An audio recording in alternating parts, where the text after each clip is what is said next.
संजय शरीफ जी, राजस्थान से। राधे राधे महाराज जी, प्रणाम। महाराज जी, जीवन में कभी किसी बात को लेकर चिंता हो तो उस समय हम क्या करें महाराज जी? उस बात में दम ही नहीं जिसमें चिंता हो, फिर चिंता क्या करनी। हम बात नहीं पूछ रहे, उस बात में दम ही नहीं जो हमें चिंतित कर दे।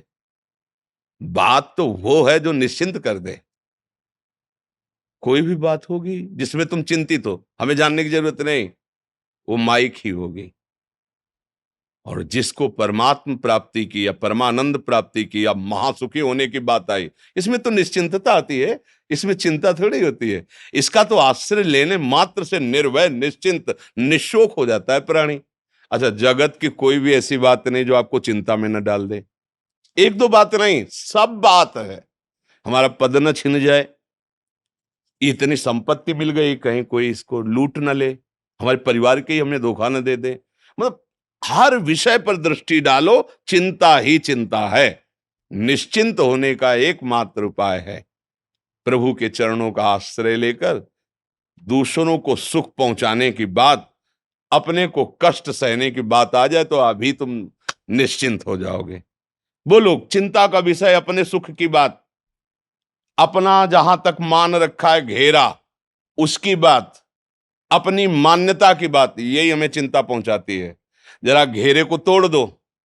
औदार चरितानाम वसुधैव कुटुंबकम, ये सब विश्व मेरा भगवान का स्वरूप, मेरी आत्मा है। अब चिंता खत्म। मेरे प्रभु जो विधान करते हो मंगलमय होता है, राम का किया मीठा लागे, चिंता खत्म। चिंता जहां है उसे पकड़ो तो चिंता ही मिलेगी। क्यों, किसका प्रश्न है? आप बताइए। चिंता को पकड़ रखे हो इसलिए चिंता है। निश्चिंत होना चाहो तो अभी हो जाओ, इसी क्षण हो जाओ। हम ये पूछेंगे कि क्या चिंता है, तो एक दो चिंता के विषय है, बाजार लगी हुई चिंता की। एक चिंता नहीं है, बाजार लगी हुई चिंता की। हर समय बिना आग के जलाती रहती है चिंता सबको। हम कहते हैं चिंता मत करो, चिंतन करो प्रभु का, गुरुवाणी का, नाम का। अगर निश्चिंत ना हो जाओ तो बताओ। हमारी बात समझना, तुमने जितनी मान्यता मान रखी है अपनेपन की, शरीर में, शरीर संबंधियों में, रिश्ते नातों में, उसकी चिंता, अर्थ की चिंता, हार जीत की चिंता, सुख दुख की चिंता, लाभ हानि की चिंता, मान अपमान की, ये तो सब चिंता की ही बातें हैं। एक है, अनेक हैं। एक जगह ऐसी है जहां सब चिंताएं खत्म हो जाएंगी और आपका हृदय शीतल हो जाएगा। वो भगवान का आश्रय और भजन है। अगर नाम सुमिरन जीवन में नहीं है, भगवान का भजन नहीं, आश्रय नहीं है, तो पानी के मथने से भले घी निकल आवे, असंभव। बालू के पेरने से भले खूब बढ़िया तेल निकल आवे, असंभव। तो बिना भजन के तुम चिंता रहते नहीं हो सकते, ये पक्की बात है। बारी मथे घृत होए बरु, सिकताते बरु तेल, बिनु हरि भजन न भव तरी या सिद्धांत। ये चिंता ही संसार, इसी से मुक्त करने के लिए तो संतों का जो भगवत प्रेमी महात्मा जन है वो सब प्रयासरत रहते हैं कि आप वाणी को समझो, आप नाम को जपो। देखो आनंदित होते हो कि नहीं होते हो? क्यों, कोई इसमें तर्क? जी। महिमा पांडे जी, गुरुदेव आपके चरणों में कोटि कोटि प्रणाम।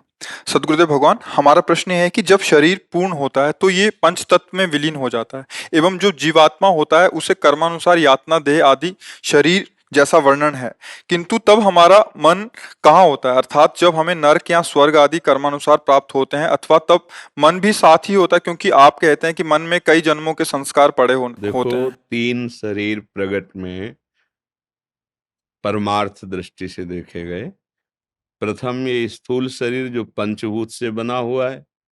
द्वितीय सूक्ष्म शरीर जिसमें मन, बुद्धि, चित्त, अहंकार और पांच ज्ञानेंद्रियां, ये सूक्ष्म शरीर। और त्रिगुणात्मिका सतोगुण, रजोगुण, तमोगुण के द्वारा जो स्वभाव बनता है उसे कारण शरीर कहते हैं। त्रिगुणात्मिका माया कारण शरीर, मन, बुद्धि, चित्त, अहंकार, पांच ज्ञानेंद्रियां, ये सूक्ष्म शरीर। और पंचभूत रचित पांच कर्मेंद्रियां जो बाहर क्रियाशील रहती है, ये स्थूल शरीर। स्थूल शरीर तो छूट जाता है, पर उसका स्वभाव और किए हुए शुभ अशुभ कर्म अंतःकरण सहित, अंतःकरण चतुष्टय चार है, मन, बुद्धि, चित्त, अहंकार। बुद्धि का कार्य निश्चय करना, मन का कार्य संकल्प विकल्प करना, चित्त का कार्य चिंतन करना, और अहम का कार्य क्रिया को स्वीकार करना, मैं करता मैं भोगता। ये पूरा सुरक्षित जाता है, चाहे वो देवलोक जाए तो देव शरीर में, नरक जाए तो यातना शरीर में, या जिस शरीर में भेजा जाए ये पूरा सुरक्षित रहता है, सूक्ष्म शरीर और कारण शरीर। इसी के कारण अनुभव तो सब कुछ मन को ही होता है ना। अभी देखो, यहां से हमें औषधि लगा दी जाए और त्वगेंद्री का संपर्क मन से हटा दिया जाए, तो इसे काट डालो, हम देखते रहेंगे लेकिन कष्ट का अनुभव नहीं होगा, क्योंकि नेत्रेंद्री केवल देख रही है, त्वगेंद्री औषधियों के द्वारा मन संपर्क से रहित कर दी गई। अब मन वहां संपर्क नहीं कर पा रहा, त्वगेंद्री को चीर दीजिए, कोई फर्क नहीं पड़ेगा। अर्थात जागृत में इस अवस्था में पंचभूत देह में जो हमें कष्ट का आभास करा रहा है वो मन ही करा रहा है। अच्छा, जैसे स्वप्न अवस्था में स्थूल शरीर पड़ा रहता है सैया पे, पर मन नाना प्रकार की दुखद या सुखद घटनाएं प्रकट करता है, तो अनुभव सत्य तो ही होता है ना कि मुझे दुख हो रहा है या सुख हो रहा है, पर उसमें कुछ नहीं होता, कुछ नहीं होता, केवल मन का कल्पनात्मक भाव होता है। ऐसे ही नरक स्वर्ग का भोग है, जैसे स्वप्न में देखा ना सुख दुख, ऐसे ही पाप कर्म किए तो भयानक मन में वो दुख वृत्तियां, मन ही को तो अनुभव हो रही, पुण्य कर्म किए तो उत्तम सुख की वृत्तियां उदय हुई।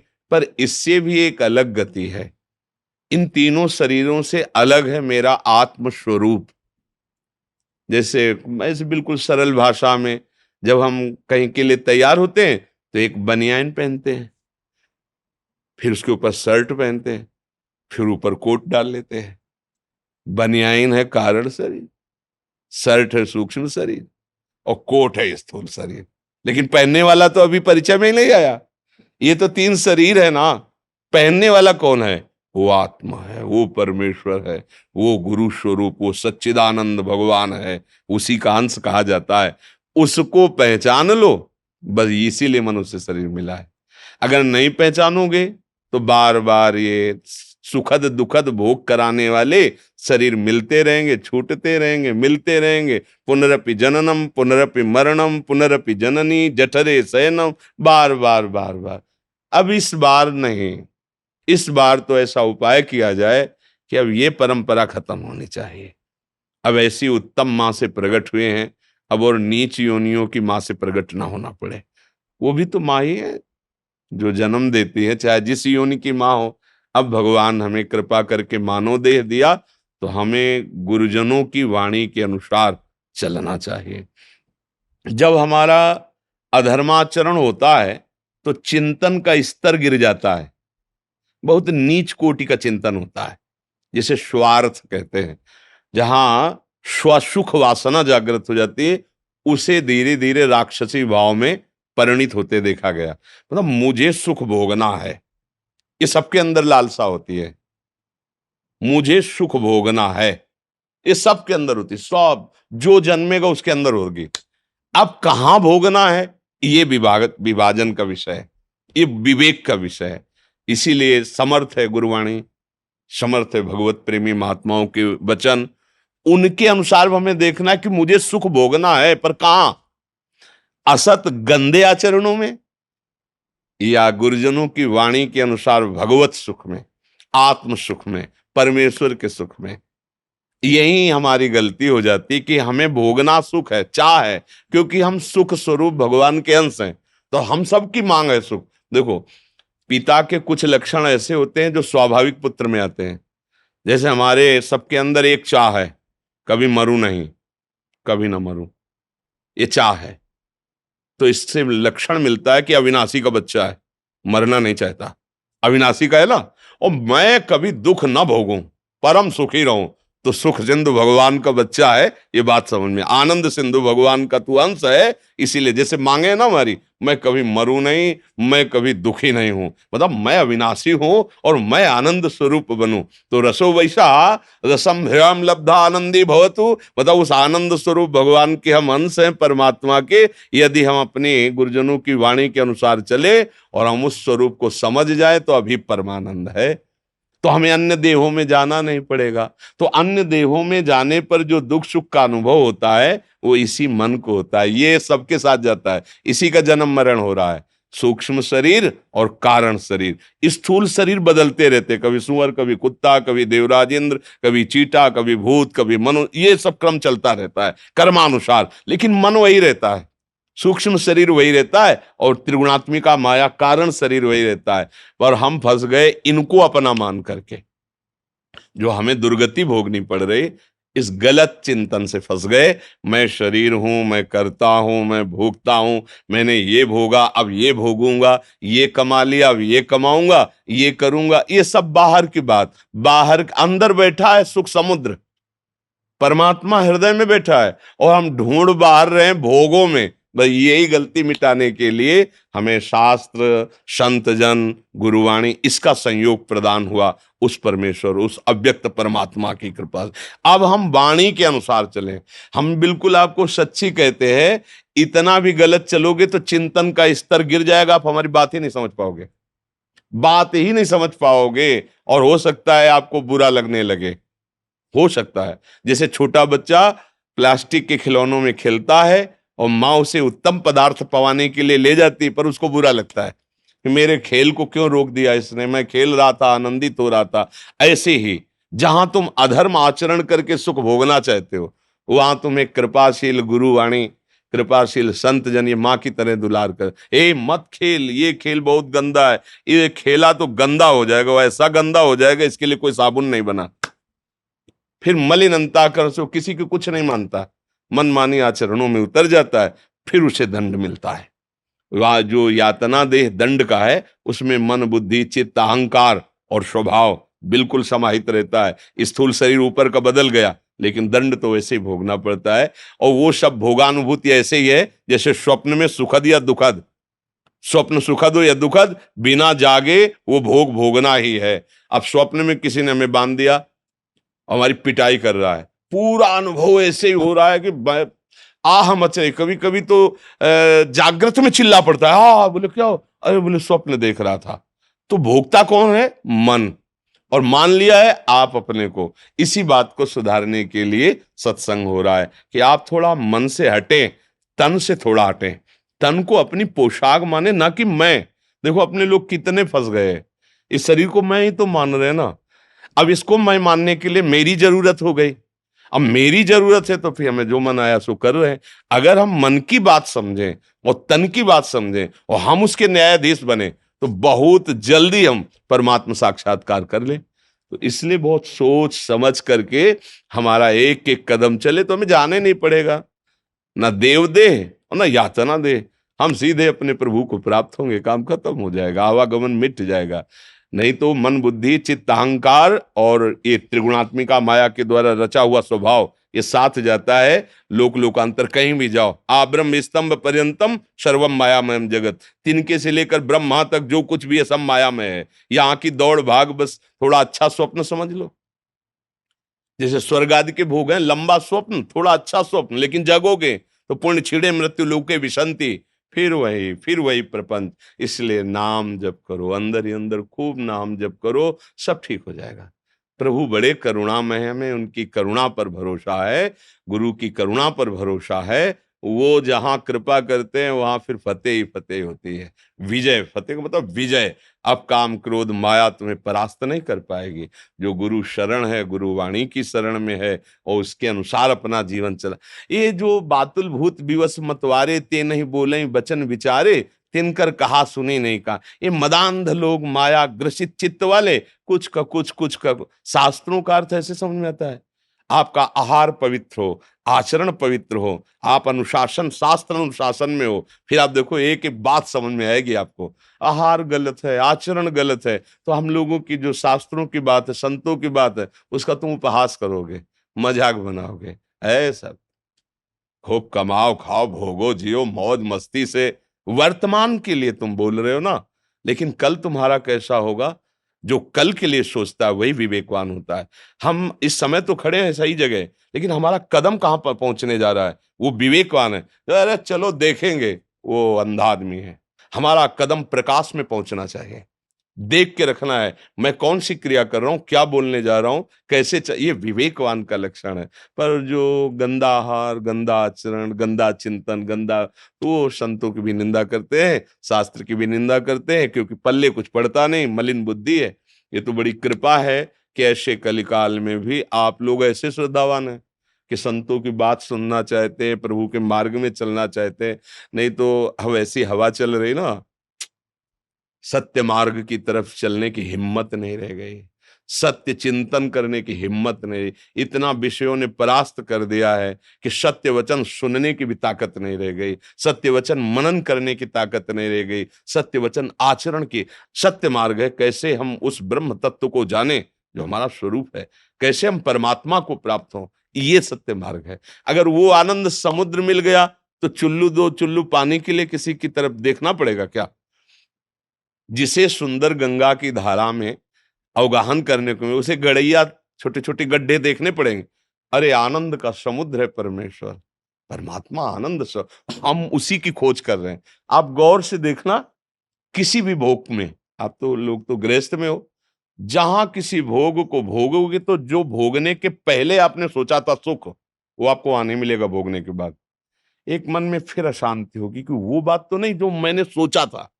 वो चाह रहा था कि अगर ये भोग मिल जाए तो मैं कृतकृत्य हो जाऊंगा, और जब भोगा तब उसे लगा इसमें नहीं है।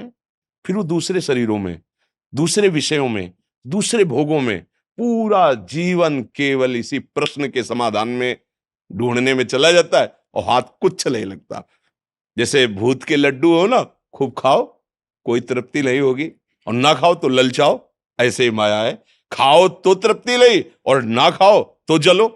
तो हमें ये मार्ग थोड़ा गलत है, हमें थोड़ा मार्ग चयन करना पड़ेगा। जिस मार्ग में अपने लोग बहते चले जा रहे हैं भोगों के, हमारी चाह भोग नहीं है, हमारी चाह शांति है, आनंद है। और भगवान करे त्यागा शांति अनंतरम, त्याग से शांति प्राप्ति होती है। संयम में आओ, मर्यादा में आओ, मर्यादा पूर्वक विषय को भोगो, तो आपको विषयों से वैराग्य हो जाएगा और भगवान की तरफ रति हो जाएगी। श्री हरिवंश महाराज जी। महाराज जी आपके चरणों में कोटि कोटि प्रणाम। महाराज जी आपके आशीर्वाद से मेरा मन भक्ति में लगने लगा है, लेकिन विकार बहुत परेशान करते हैं। कृपा करके मार्गदर्शन करें कि इन विकारों से किस तरह निकला जाए और निरंतर भक्ति में रहने के लिए क्या करना चाहिए ताकि भगवान का नाम कभी ना छूटे, और किस तरह पहचाने कि हमारा इस धरती पर आने का उद्देश्य क्या है। हाँ, बहुत सुंदर प्रश्न है। विकार की तो चिंता मत करो, ये हमारी पुराने संस्कारों की जो पोटरी है, जब भक्ति का रंग चढ़ेगा तो ये भस्म हो जाएंगे। भक्ति ज्ञान और वैराग्य को प्रकाशित करती है। जहां ज्ञानाग्नि प्रकट हुई, समस्त अशुभ संस्कार भस्म हो जाते हैं। जो हमारे अंदर की गंदी चेष्टाएं, गंदी बातें, गंदे संस्कार हैं, वो आगे चलकर नष्ट हो जाएंगे। अभी चिंता मत करो, नष्ट होना शुरू हो रहे हैं तभी दिखाई दे रहे हैं वो। जब हम इनमें लगे थे तब तो हमें अनुभव ही नहीं हो रहा था कि हम गंदे हैं। आज भक्ति का रंग थोड़ा चढ़ा तब हमें दिखाई देने लगा, और ये अब असहनीय होने लगे कि हमारे अंदर गंदे विचार आते हैं, गंदी भावनाएं, ये सब कैसे नष्ट हों। अब आपके अंदर अगर पवित्रता ना ही होती तो ये विचार ही नहीं आते। मतलब जिस भक्ति को आपने स्वीकार किया उसका प्रोसेस शुरू है, वो अपना कार्य कर रही है। हमें थोड़ा भक्ति बढ़ानी है। हमारी भक्ति में जब अंतराय पड़ता है तब इन विकारों को थोड़ा बल मिल जाता है। अगर अंतराय ना पड़े, मतलब जैसे किसी दुश्मन को पकड़ के दबा दे फिर उसे सांस न लेने दे, तो थोड़ी देर में अस्तित्व तो खत्म हो जाएगा। ऐसे ही हम भक्ति का रंग इतना बढ़ावें कि काम, क्रोध, लोभ, मोह, मद, मत्सर, ईर्ष्या, इनको अवसर ही ना मिले गिराने का। इसलिए उसे निरंतर कहते हैं। हमारी भक्ति निरंतर चलती रहे। अभ्यास योग युक्तेन चेतसा नान्यगामिना। हम ऐसा अभ्यास करें कि हमारा चित्त इन गंदे विचारों की तरफ जाए ही ना। तो जाए तब ना जब हमारे पास समय की सार्थकता। हमारा समय इतना भक्ति में तन्मय हो जाना चाहिए कि हमारे पास समय ही नहीं है। कभी नाम जप करें, कभी नाम कीर्तन करें, कभी परिवार को भगवान का स्वरूप मान के उसकी सेवा कर रहे हैं, कभी किसी ग्रंथ का स्वाध्याय कर रहे हैं, कभी किसी संत की वाणी सुन रहे हैं, और कभी एकांत में भगवान के रूप का ध्यान कर रहे हैं। अपने परिवार के जनों को भगवान का स्वरूप मान के सेवा करना, वो भी भक्ति है। अगर उसे भक्ति से अलग कर दोगे तो इस भक्ति में विघ्न पड़ जाएगा। हमें व्यवहार भी भगवत स्वरूप बनाना है, पर भाव जब तक भगवत नहीं रहेगा तब तक फिर ये दोष उत्पन्न होता रहेगा कि हम तो इन सबकी सेवा करते हैं और यही सब हमको कड़ुआ बोलते हैं, ऐसा व्यवहार करते हैं, क्या फायदा ऐसी सेवा का। नहीं नहीं, उनसे हमें उनके द्वारा किए हुए व्यवहार पर नाराज नहीं होना, और हमें जो कर्तव्य है उनके लिए वो हमें करते रहना है। इससे बहुत जल्दी भक्ति पुष्ट हो जाएगी। गृहस्थी में ये अनिवार्य है। विरक्ति में तो स्पष्ट वर्णन है ही है कि कोई गाली दे, अपमान करे, निंदा करे, बिल्कुल आपको सम रहना, शांत रहना है। देखो, बिना मटकी आवे में रखे वो द्रवित पदार्थ रखने लायक नहीं होती। जैसे मटकी है ना, उसको आवे पे ना रखो, आग पे ना रखो तो वो सामर्थ्यहीन रहती है। थोड़ा भी आप एक चुल्लू जल डालिए, पूरी मटकी फैल जाएगी। और वही जब आवे में तप के तैयार होती है तो वर्षों उसमें जल भरा रहे तो भी नहीं फटेगी, क्योंकि मजबूत हो गई। अब हमें भगवदानंद चाहिए तो अब हमारे मन को थोड़ा जलना पड़ेगा। काम की जलन, क्रोध की जलन हम जब नहीं सह पाते तब क्रियाओं में उतरते हैं। तो हम जो धर्म से अलग क्रियाएं हैं उनको ना करें, उनसे जो जलन हो रही उसको हम सह जाएं, तो हमारा हृदय धीरे धीरे इतना सामर्थ्यशाली हो जाएगा कि किसी के द्वारा किए हुए प्रतिकूल व्यवहार या किसी के द्वारा की हुई निंदा का प्रभाव ही हृदय में नहीं पड़ेगा। हृदय में एक आनंद, एक मस्ती रहेगी। वही मस्ती हर विपत्ति को चीरते हुए परमार्थ के पथिक को आगे बढ़ाती है। तो भक्ति का रंग हमारे हृदय में कैसे चढ़े? भगवान ने गीता जी में कहा है, मत चित्ता मदगत प्राणा बोधयन्तः परस्परम कथयन्ति च माम नित्यम तुष्यन्ति च रमन्ति च तेषां सतत युक्तानां भजतां प्रीतिपूर्वकं ददामि बुद्धि योगम तम येन मामुपयान्ति ते। मत चित्ता, मेरे चित्त वाले बनो। अभी चित्त विषय चित्ता, अभी चित्त विषयों का चिंतन करता है, व्यक्ति का चिंतन करता है, पदार्थ का चिंतन करता है। अब मुरारी पादार्पित चित्त वृत्ति, चित्त ही नहीं, एक एक वृत्ति कृष्णाकार हो, भगवदाकार हो, यह हमें प्रयास करना है। योगी जन चित्त वृत्ति का निरोध करके परमात्मा स्वरूप में लगाते हैं, ज्ञानी जन चित्त वृत्ति का लय स्वरूप में कर देते हैं, और भक्त जन चित्त वृत्ति को अपने भगवान में लगाते हैं। अगर भगवान में चित्त वृत्ति नहीं लगेगी तो फिर भक्ति किस बात की हो रही है? जो हमारे चित्त चोर प्रभु हैं, बार बार उनके रूप का चिंतन, नाम का चिंतन, लीला का चिंतन, गुण का चिंतन। और फिर मदगत प्राणा, जैसे प्राणवायु हमारी, तभी हम जीवित हैं। अन्न और जल आदि से प्राणवायु हमारी पुष्ट होती, प्राण पुष्ट होते हैं। अब हमारा प्राण पोषण होना चाहिए भगवत चिंतन। भगवत चिंतन छूटे तद विस्मरणेन परम व्याकुल, हमें ऐसी व्याकुलता होनी चाहिए जैसे कोई सांस बंद कर दे तो हम फड़फड़ा जाएंगे ना। ऐसे हमारा प्रभु का चिंतन छूटे तो हमारे प्राण व्याकुल, अरे भगवान को मैं भूल गया, इतने देर इतने मिनट भगवान को भूल गया।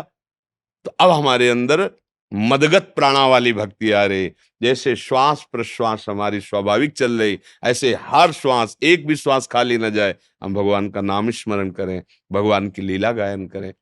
बोधयंता परस्परम, जब हम चार लोग बैठे तो प्रपंच की वार्ता न करें, घर परिवार के एक दूसरे की निंदा संतुष्टता वाली बातें न करें, प्रभु की चर्चा करें।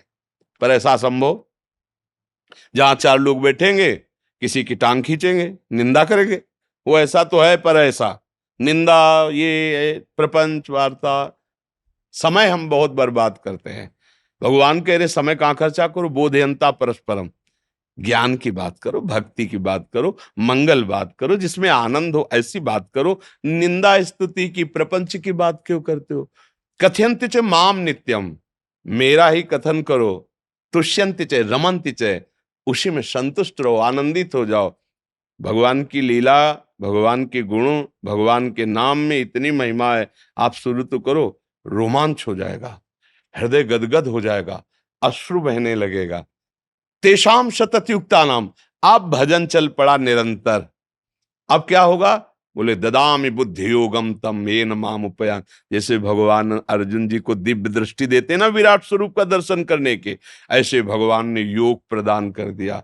अब अपने ही हृदय में भगवान का दर्शन हो गया। बुद्धि योग, निरंतर तन्मय, निरंतर भगवान में एकात्म भाव। अब अन्य कोई, वो दिव्य महापुरुष हो गया, चाहे स्त्री शरीर हो चाहे पुरुष शरीर हो। शरीरों के भेद से भक्ति में कोई अंतर नहीं होता, क्योंकि हम सब स्वरूप में एक ही हैं। ये बाहरी पोशाक स्त्री पुरुष की, स्वरूप सबका एक ही है, परमात्मा स्वरूप है। सुभाष अगम जी काठमांडू नेपाल से। राधा वल्लभ सिंह। राधा वल्लभ शेरवंश महाराज जी, आपके चरणों में कोटि कोटि प्रणाम। महाराज जी, हम नेपाल में स्वधर्म टीवी चैनल में संतों से आध्यात्मिक अंतर्वार्ता लेते हैं। बहुतों को राधा नाम और आपसे जोड़ने का प्रयास करते आ रहे हैं और नाम जप भी निरंतर करते हैं। आपकी दया से नेपाल में बहुतों को राधा नाम से जोड़ रहे हैं। और पशुपतिनाथ से हम, मेरी श्रीमती और मेरे दोस्त और इनकी श्रीमती, हम लोग आपके लिए पशुपतिनाथ से रुद्राक्ष भी लेके आए हैं और नेपाल का एक चुनरी भी लेके आए हैं। सबसे बड़ी भेंट तो ये है कि आप नेपाल में राधा नाम, ये सबसे बड़ी भेंट है कि आप हमारी श्री जी का नाम, अगर 4 वचन भी कोई मान गया तो जीवन परिवर्तन हो और जाएगा। अगर हो सके तो अभी तो नेपाल आइएगा। हम तो ऐसे, हाँ, ऐसे बिके हुए जीव है कि धाम से कहीं बाहर ही ले जाते। धाम आजीवन।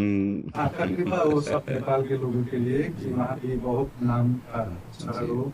हम आपसे प्रयास कर रहे हैं। बहुत सुंदर, हमें अच्छा लगा आपसे बात करके कि आप दूसरों को भगवान के नाम के प्रति, सतमार्ग के प्रति प्रेरित करें, ऐसा है। महाराज, कुछ भक्तों ने आपके श्रीमुख से नाम चाहा है महाराज। हम तो राधा वल्लभ श्री हरिवंश राधा राधा रटते हैं। आपको जो नाम प्रिय हो, जो गुरु जी ने दिया हो, खूब श्रद्धा विश्वास पूर्वक जपो। कलिकाल में और कोई साधन सफल होना बड़ा कठिन है, ये नाम ही तुम्हारा बेड़ा पार कर देगा। अर्थ धर्म काम मोक्ष जो चाहोगे सब नाम से प्राप्त हो जाएगा। कलयुग समयुग आन नहीं, जो नर कर विश्वास। गाय राम गुण गण विमल, भौबिन तरह प्रयास। बिना प्रयास के संसार समुद्र से पार हो जाओगे। नाम जप करो, भगवान की लीला चरित्र सुनो, भगवान का चिंतन करो। विषय चिंतन करोगे, हृदय जलेगा, विषय क्रियाएं बनेगी, पाप बनेगा। विषाद में, बहुत क्लेशी चिंता में हर समय डूबे रहोगे।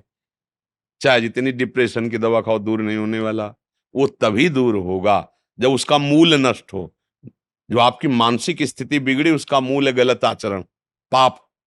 अब उसको नष्ट करने के लिए भजन करोगे, वो नष्ट होगा, हृदय शीतल हो जाएगा, बुद्धि शांत हो जाएगी, आनंदित हो जाएगी। नहीं बेमतलब चिंता में फंसे रहोगे। बेमतलब होना वही है जो होगा, लेकिन तुम बेमतलब जलते रहोगे। तो इस बेमतलब की जलन से बचने के लिए कम से कम नाम जब शुरू करो, फिर आगे की स्थिति आना प्रारंभ हो जाएंगी। देखो, सब साधन अलग हैं, नाम के समान कोई नहीं है। नाम साक्षात नामी ही नाम में समाया हुआ है। जितना नाम जप करोगे, आज हमारा नाम जप ही नहीं हो रहा और सब कुछ हो रहा है, दान पुण्य सब कुछ हो रहा है। नाम जप अगर नहीं होगा तो हमारे गंदे मन पर शासन करने के लायक बुद्धि नहीं रहेगी। आप सुनते रहेंगे और आपसे गलत आचरण होते रहेंगे। अगर बचा सकता है कोई तो नाम बचा सकता है। अंदर ही अंदर जैसे नाम जपोगे वैसे ही आग पैदा होगी, और वो ज्ञानाग्नि, वो प्रेमाग्नि आपके सब गंदे आचरणों को भस्म कर देगी, विषयों को भस्म कर देगी, हृदय निर्मल हो जाएगा। बिना पढ़े लिखे भी शुद्ध शास्त्रों का ज्ञान आपके हृदय में प्रकाशित हो जाएगा यदि नाम का जप किया है। पर ये इसीलिए कठिन होता है क्योंकि मन विषयों के चिंतन में, भोगों में है। तो हम थोड़ी देर नाच गा तो सकते हैं, थोड़ी देर जाके सुन सकते हैं, सुना सकते हैं, पर मन को अंदर ही अंदर नाम सुमिरन में लगा, ये थोड़ा कठिन पड़ता। और ये कर ले गए तो विजय हो गई। इसलिए सब प्रयासरत रहो, गुरु प्रदत्त नाम या जो नाम आपको प्रिय लगे, खूब नाम रट करो। नाम रटन से ही हमारी बुद्धि इतनी बलवान हो जाएगी कि कोई भी गंदी बातें हमको गिरा नहीं पाएंगे। और अगर नाम जप लें तो हम उपदेश करेंगे कि ये नहीं करना चाहिए, और वही होगा।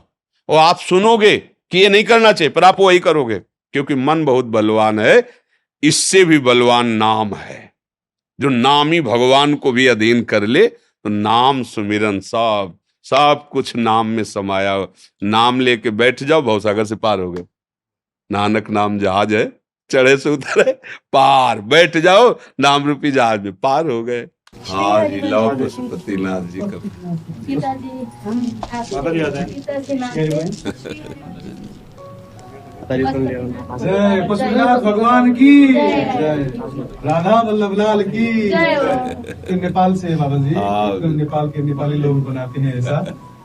बहुत अच्छा है, देख के आपको बहुत श्री जी खुशी की लगा। चुनरी लाके इन दोनों सखी को माला इनको और इन दोनों लोगों को। बहुत अच्छा दिख रहा है नेपाली बहुत लोग। अच्छा लगा।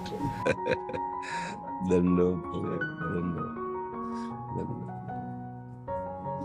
ये श्री जी की चुनरी है, आप नेपाल की चुनरी है, मैं प्रिया जी की चुनरी। ये एक माला आपको, एक माला दे। आपका आशीर्वाद से नेपाल में और नाम का हाँ। धुन चले। जी जी, बहुत लोग को से भी जुड़ा है, बहुत लोगों ने आपको चाहा है, और मुझे पता है कि और भी लोग जुड़ेंगे। और हम हर प्रयास करेंगे कि और भी जुड़ेंगे। धन्यवाद। पशुपतिनाथ से महाराज जी के स्वास्थ्य की कामना करते हैं। इसीलिए सुरक्षित है, आप सबके आशीर्वाद है। धन्यवाद। ओके, राधा वल्लभ। राधा वल्लभ श्री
हाँ हमने ले लिया, अब पाप लेना, ठीक है।